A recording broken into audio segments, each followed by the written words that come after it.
Salut, c'est Antonin du blog Hypnomagie. Je vais vous mettre un lien vers mon blog juste ici. Dans cette vidéo, vous allez voir l'interview que j'ai fait avec Anthony Jacquin.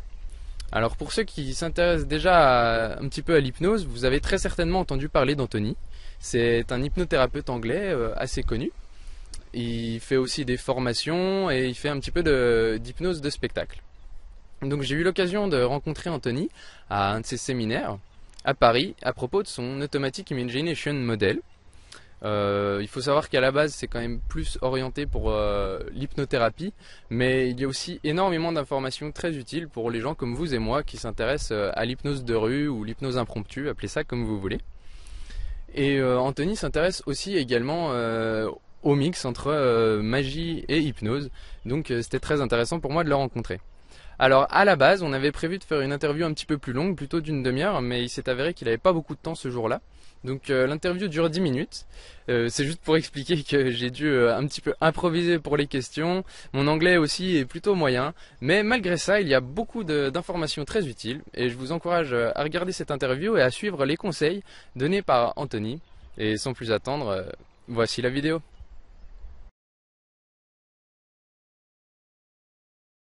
Hi Anthony, thank you very much for letting me interview you. That's a real pleasure to meet a great hypnotist like you. Oh, thank you. Thank you. Very kind. A lot of people may know you already for your best-selling book, Reality is Plastic. You are a highly experienced professional hypnotist. You have worked with thousands of people in your therapy practice, but you also do performance and training. Yeah. So I can say without any doubt that you are a major figure within the world of hypnotism today. Okay. Thank you for being here. So this is my first question. Why it is essential to figure out the good subject and to learn to adapt your behavior to the subject? I will speak about the mix of hypnosis and magic, and that's the subject of my blog. Okay. Well, you know, I believe that most people can experience hypnosis to some degree. And in terms of selecting subjects, like trying to find the most naturally talented hypnotic subject, it's useful to be able to do that if you have a specific goal in mind. So if I need someone, if I want to do a routine that involves amnesia, I really need to find someone that can do amnesia. Okay. It seems in the science that only about 25% of people, 23% actually, easily get amnesia. Yeah. Some may need a bit more coaching. So in one sense, if I have something specific in mind, I will test people for all the hypnotic abilities that I need them to perform with. But as a worker, as someone who's walking around, you know, paid to perform, I'm not really selective in that way. Instead, I'll work with anybody and I will just present hypnosis in such a way that means I take them as far as I think I can take them, and then normally bring the demonstration to an end. I don't feel the need to have a somnambulist who can do everything, if that's what you want to call it, in front of me. You know, I feel like I can give, you know, 95% of people a decent demonstration of hypnosis, even if, you know, some of the phenomena they experience are quite common phenomena. Yeah. So it's a bit of both. Part of it is I need to select for certain things. For a stage hypnosis show, certainly there's a selection procedure. But if I'm performing impromptu, walk around, I'll work with anybody. Okay. Yeah. What is the most important obstacle to choose and to adapt our behavior to a person? Do you... What, in terms of the subject, what's the most important thing, or what's the most important behavior for me as the hypnotist? Behavior for you to adapt. Do you acting always the same, or do you adapt to the... Yeah, I don't really think about adapting that much. Yeah. What I generally encourage people to do when I'm training them is behave, you know, be your best self. So yes, it helps if your manner suggests you're confident in what you can do, if you have some belief in the way you're talking about and presenting hypnosis that helps you be more congruent. You know, be the expert in the room. At the end of the day, the person needs to feel some confidence in your abilities, okay? But it doesn't mean you have to be overbearing, authoritarian at all. You can be completely quiet, under the radar, and still be a very effective hypnotist. But for me, it's just about being enthusiastic about the subject, letting people know they're going to be in safe hands, and it's going to be an amazing experience, and getting them kind of excited. Okay.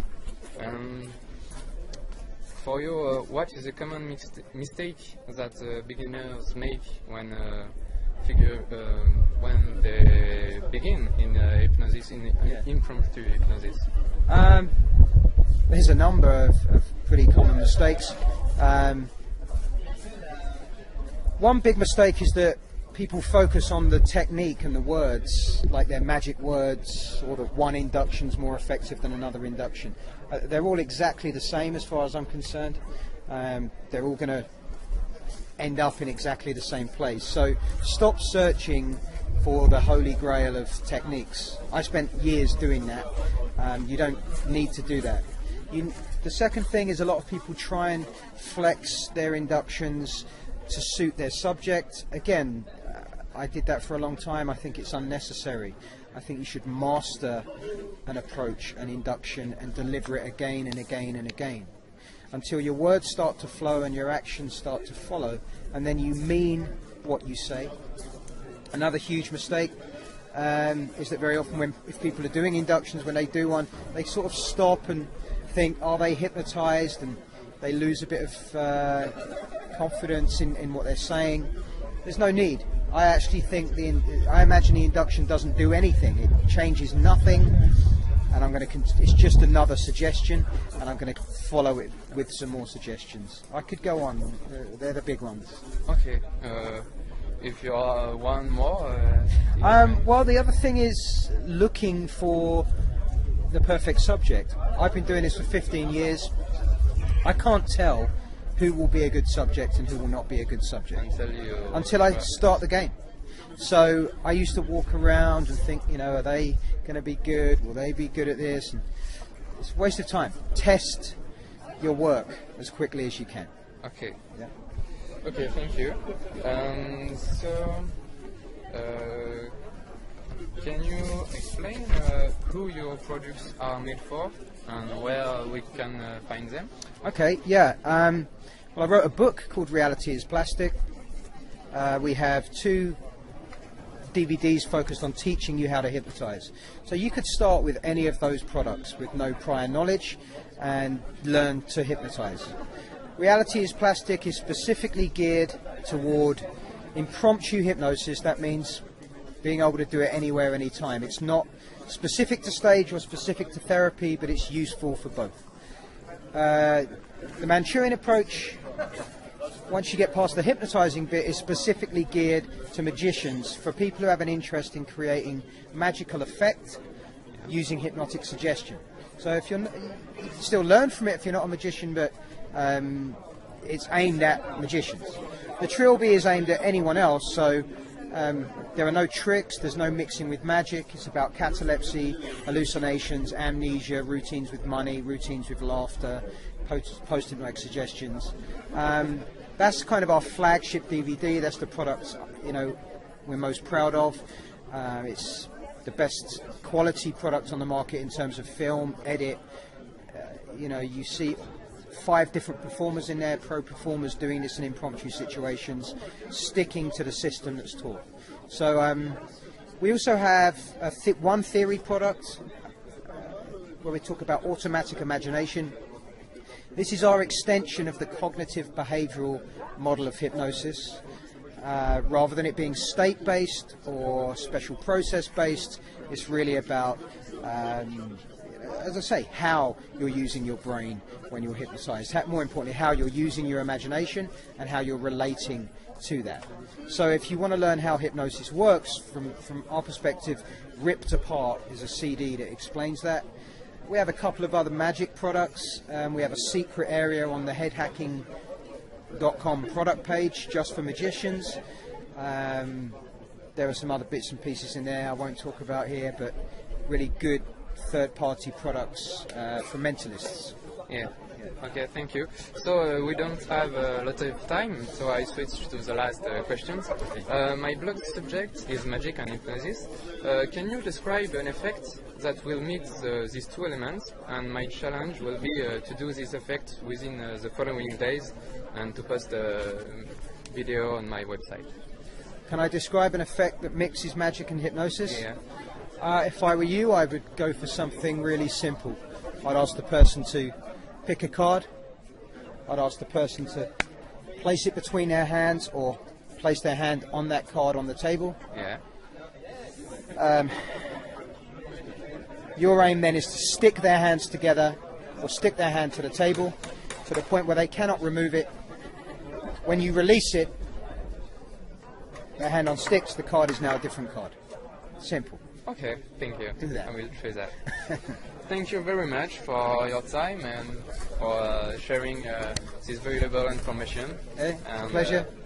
Thanks for your time, thanks for the interview, and good luck with the website and your goals as a hypnotist. Thank you. See you soon. Thanks. Merci d'avoir regardé la vidéo jusqu'au bout. Et si vous voulez voir comment j'ai réalisé la routine qu'Anthony nous donne à la fin de l'interview, je vous invite à cliquer sur le lien que je vais mettre sur la vidéo, ici ou par là. Et si vous êtes déjà sur mon blog, par contre, elle doit se trouver juste en dessous.